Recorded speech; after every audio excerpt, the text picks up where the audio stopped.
Bonjour et bienvenue dans ce nouveau flash d'informations spéciales concernant The Elusive Samurai. Le panel Aniplex de l'Anime Japan 2023 s'est déroulé dans la nuit du vendredi à samedi et nous a révélé quelques informations à propos de l'adaptation animée. Je m'attendais à un peu plus d'informations cependant, donc je crois que cette news sera assez rapide.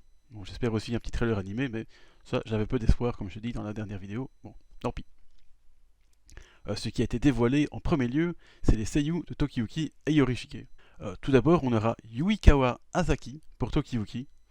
C'est une seiyuu débutante, mais qui a l'air motivée pour donner vie au jeune prince du mieux qu'elle peut. D'ailleurs, dans un commentaire que l'on peut retrouver sur le site officiel, elle semble apprécier Tokiyuki et son talent pour la flûte, mais aussi sa volonté d'en faire toujours plus. De plus, elle en fait un parallèle avec son inexpérience et le fait qu'elle aussi doit se motiver à faire de son mieux. Si elle n'a pas l'expérience, on voit déjà qu'elle a la bonne mentalité et ça, c'est encourageant. Concernant Yorishige, ce sera Yuichi Nakamura, qui lui a déjà pas mal d'expérience. Sa voxographie est assez longue et comprend quelques licences assez connues, comme Fairy Tail, où il donne la voix à Grey Fullbuster, ou encore Satoru Gojo dans Jujutsu Kaisen, ou Bruno Bucciarati dans Jojo Bizarre Adventure. Désolé si j'écorche un peu les noms, je ne connais pas ces personnages.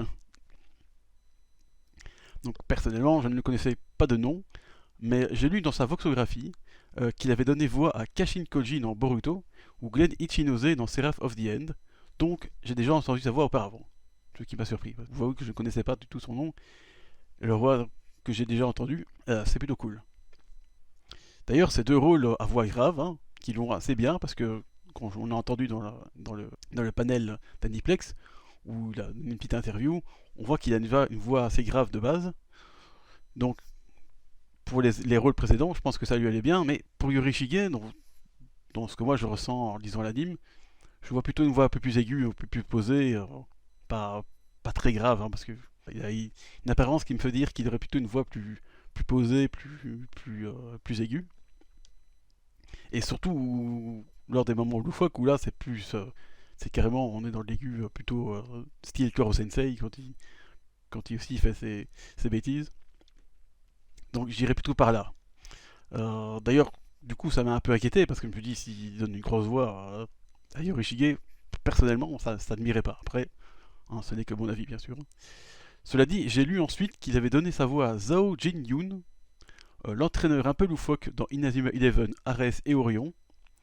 Et là, du coup, ça m'a un peu plus rassuré parce que cet entraîneur n'a pas du tout une grosse voix bien virile, c'est plutôt tout le contraire. Même si ça, c'est pas non plus ultra fluet, mais il a encore un caractère un peu aussi. Je vais revenir sur Koro Sensei parce que bon, c'est la référence ici avec Yusei Matsui. Donc, il est plus dans ce caractère-là, et du coup, moi je me dis comme Yorishige, il a aussi un côté assez loufoque, comme Zhao Jin-yoon ou Koro Sensei. Je me dis qu'alors là, s'il pouvait s'approcher de ce personnage, ça me déplairait pas du tout. Même si dans les moments sérieux, je le vois plus avec une voix posée, plus neutre, tu vois. Ni trop grosse, ni trop aiguë, ni trop grosse. Donc voilà, ça c'est. Mais bien sûr, c'est que mon avis, c'est ce que moi j'ai ressenti quand j'ai lu le personnage dans le manga. Donc voilà, ça apparaît forcément, on n'a pas tous la même vision, et encore moins celle du réalisateur et du chef de plateau qui donnera les instructions au seiyuu. Donc ça, on verra. Voilà, donc pour terminer avec ce seiyuu, je trouve amusant de noter qu'il a eu un rôle, que je pense mineur, dans l'anime Neuro, qui est l'adaptation du premier manga majeur de Yusei Matsui du même nom. Donc je trouve ça sympa de voir qu'en fait il a déjà travaillé pour une œuvre de Yusei Matsui, même si c'est pas la plus connue, parce que la plus connue c'est Assassination Classroom bien sûr. Mais voilà, c'est quand même sympa de faire cette petite relation. Donc voilà, une fois après ces révélations sur les seiyuu, on a eu aussi deux petits designs inédits illustrant deux expressions des personnages principaux, et je dois dire que j'apprécie particulièrement celui du Tokiyuki souriant, car c'est assez fidèle au manga tout en étant légèrement différent. J'ai vraiment hâte de voir ça animé d'ailleurs, et je sais pas, ça donne vraiment une expression du personnage qu'il est, c'est quelqu'un, malgré tout ce qui s'est passé à la chute de Kamakura, c'est quelqu'un quand même de très joyeux.